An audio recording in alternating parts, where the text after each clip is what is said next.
চলতি বিতর্কের বাইরে গিয়ে একটা ছোট অন্য বিষয়, সিপিএম তো তাদের এই নেতা, আধা নেতা, কচি নেতা, নানা ধরনের মন্তব্য দেখছি, সবই এখনো তৃণমূলকে আক্রমণ।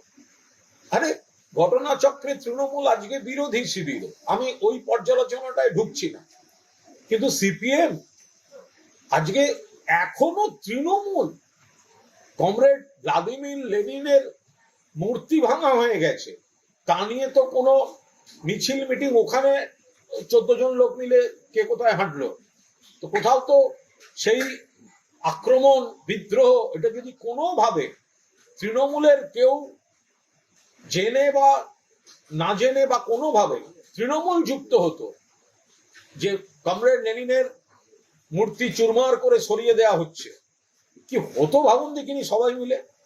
সিপিএম এর নেতারা এখনো তৃণমূল। এই যে বলছেন না জোটে যাব না, সব বিপ্লবীদের নানা রকম স্টেটমেন্ট।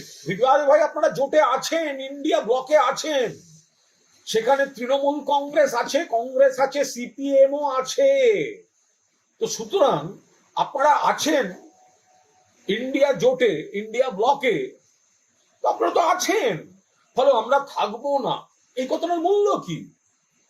ইন্ডিয়া ব্লকে যারা আছে, যদি এখানে কোনো হিংসার বা অন্য কোনো পরিস্থিতি হয়, সেখানে যাতে এক থাকা যায়, বা এইভাবে একটা যদি একটা একতা রাখা যায়, এই তো ছিল আবেদন।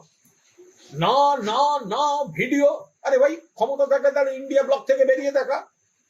ইন্ডিয়া ব্লকে যে তৃণমূল আছে তার নেতৃত্ব তৃণমূলেরই নেতৃত্ব, তাহলে ইন্ডিয়া ব্লকে তৃণমূল ভালো, আর বাংলায় ঢুকলেই বিপ্লবী স্টেটমেন্ট আর বিপ্লবী পোস্ট। এই কমরেডরা বদলাবে না, এখনো তৃণমূলকে অ্যাটাক, কিন্তু ওদের লেনিনের মূর্তি ভেঙে যাচ্ছে, তা নিয়ে কোনো বিদ্রোহ বিপ্লবের কোনো নমুনা নেই।